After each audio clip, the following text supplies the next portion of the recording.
सासू माँ की नई सहेली। प्रिया किचन में चाय बना रही होती है और सुमन ड्राइंग रूम में बैठकर मजे से टीवी देख रही होती है। तभी दरवाजे की घंटी बजती है। प्रिया, जरा देखना तो कौन आया है। देखती हूँ मम्मी जी। प्रिया दरवाजा खोलती है तो सामने पड़ोस वाली विमला आंटी खड़ी होती है। नमस्ते आंटी जी, कैसी हैं आप? मैं तो बिल्कुल ठीक हूँ बेटा, पर तेरी सास को क्या हुआ है? आजकल कहीं दिखती ही नहीं है। जब देखो तब टीवी के आगे जमी रहती है। अंदर तो आइए आंटी। अरे ओ दीपक की अम्मा, कहाँ हो? अरे विमला, आओ आओ, क्या बात है, बड़े दिन बाद याद आई तुम्हें मेरी। मैं तो हमेशा ही तुम्हें याद करती हूँ, पर तुम ही गायब रहती हो और आजकल तो बाहर भी नहीं आती जाती। तबीयत तो ठीक है ना तुम्हारी? अरे तबीयत को क्या होना है, इस उम्र में तो कुछ ना कुछ लगा ही रहता है। मेरी छोड़ो, तुम ये बताओ कि क्या चल रहा है गली मोहल्ले में। तुम गली मोहल्ले की छोड़ो, चल तो तुम्हारे पड़ोस में रहा है। तुम्हारी नई सहेली आई है। मेरी कौन सी नई सहेली? मैं तो यहाँ बस तुमसे बातचीत कर लेती हूँ या फिर बाजू वाली शर्मा की बहू से दो चार बातें कर लेती हूँ। इसीलिए तो कहा कि तेरी नई सहेली आई है। अब कोई पड़ोस में आया है तो बात तो होनी ही है। कम से कम इसी बहाने हमारा भी एक ग्रुप बन जाएगा। फिर सब मिलकर अपनी बहुओं की शिकायतें किया करेंगे। दोनों हंसने लगते हैं। तभी प्रिया चाय लेकर आती है और सामने टेबल पर रख देती है। दोनों चाय पीती हैं और बातें करते हैं।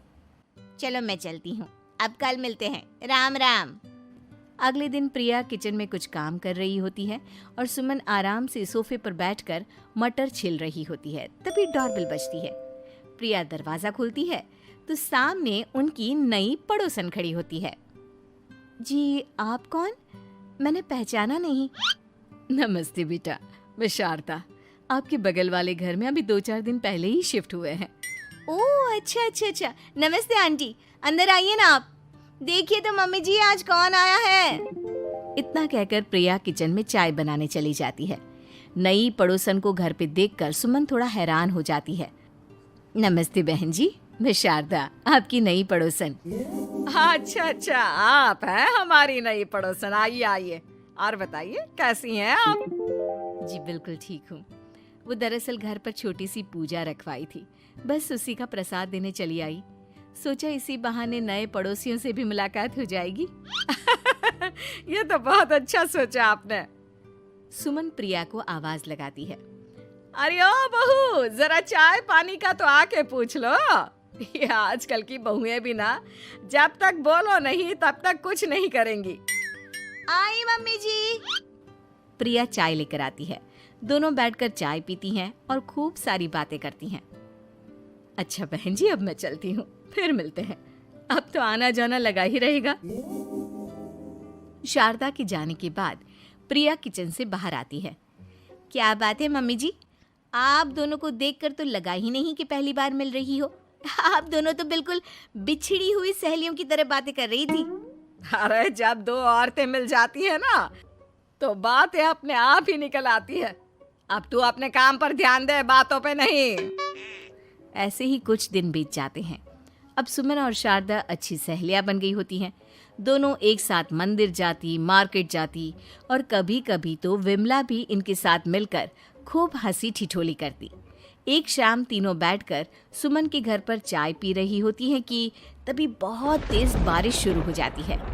सुमन जोर से प्रिया को आवाज लगाती है। प्रिया, ओ प्रिया, देख कितनी तेज बारिश हो रही है। जाके छत से सारे कपड़े ले आ, नहीं तो सब भीग जाएंगे। सुमन 2 बार आवाज लगाती है लेकिन प्रिया का कोई जवाब नहीं आता। शायद प्रिया कुछ काम कर रही है, इसीलिए कुछ जवाब नहीं दे रही। अरे काहे का काम, आराम फरमा रही होगी महारानी। तभी प्रिया बीमार हालत में अपने कमरे से बाहर निकलती है। हाँ मम्मी जी, क्या हुआ? मेरी तबीयत थोड़ी ठीक नहीं है ना, इसलिए आग लग गई। अरे सारे कपड़े भीग गए और तुझे सोने से फुर्सत नहीं है। सबके सामने सुमन के मुंह से ऐसी बातें सुनकर प्रिया उदास हो जाती है और छत से कपड़े उतारने चली जाती है। सुमन, ये क्या बात हुई? प्रिया ने बताया ना कि उसकी तबीयत ठीक नहीं, इसलिए उसकी आंख लग गई। तुम भी ना खामखा उसे सबके सामने सुना दिया। अरे आप नहीं जानती शारदा जी, कुछ बहुएं ना बहुत आलसी होती है, घर का एक काम नहीं करना चाहती। ऐसा नहीं है सुमन, तुम्हारी बहू तो बहुत प्यारी है, तुम्हारी सारी बात भी तो मानती है। हाँ सुमन, तुम प्रिया के बारे में ऐसा क्यों सोचती हो? मेरी भी दो बहुएं हैं, लेकिन मैं उन्हें अपनी बेटियों की तरह रखती हूँ। आखिर वो भी तो किसी की बेटियां ही है ना। और अगर तुम ऐसा ही व्यवहार करोगी तो एक दिन प्रिया भी तुम्हारे साथ ऐसा ही बर्ताव करेगी। शारदा और विमला की बातें सुनकर सुमन की तो बोलती बंद हो जाती है। वहीं प्रिया भी बाहर से सारी बातें सुन रही होती है। अरे मैं कोई उसकी दुश्मन थोड़ी ना हूँ, मैं भी उसकी माँ हूँ, लेकिन कभी कभी सास बनना पड़ता है, नहीं तो बहुएं हाथ से निकल जाती है। देखो सुमन, ये सब सोच का फर्क है। अगर तुम ये सोचोगी तो कभी प्रिया को अपनी बेटी नहीं बना पाओगी। इतना कहकर शारदा और विमला वहां से चली जाती हैं और सुमन अकेले बैठकर उनकी बातें सोचने लगती है। अगले दिन प्रिया और दीपक अपने कमरे में बैठकर बात कर रहे होते हैं और सुमन उनके कमरे के बाहर कुछ काम कर रही होती है और उन दोनों की बातें सुन लेती है। दीपक, तुम्हें पता है हमारे पड़ोस में जो शारदा आंटी है ना, बहुत अच्छी हैं।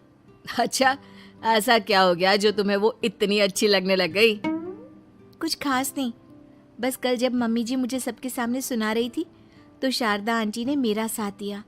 मैं तो सच में हैरान ही रह गई थी जब उन्होंने मम्मी जी को मुझसे ऐसा बर्ताव करने के लिए मना किया। अच्छा, फिर क्या हुआ? होना क्या था, शारदा आंटी तो मम्मी जी को समझा ही रही थी कि बहू को भी बेटी की तरह ही रखना चाहिए, लेकिन मम्मी जी तो मम्मी जी है ना, उन्हें तो मुझ में हमेशा कमी ही दिखती है। काश मुझे भी शारदा आंटी जैसी सास मिली होती जो मुझे भी अपनी बेटी जैसी समझती।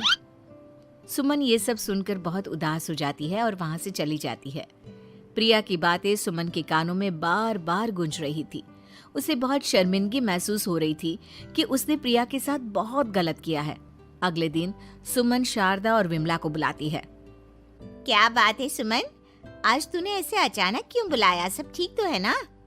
हाँ, सब ठीक है, तुम दोनों बैठो तो सही। तब तक दीपक और उसके पापा भी आ जाते हैं। प्रिया, तुम भी आ जाओ। क्या हुआ मम्मी जी, आपने बुलाया?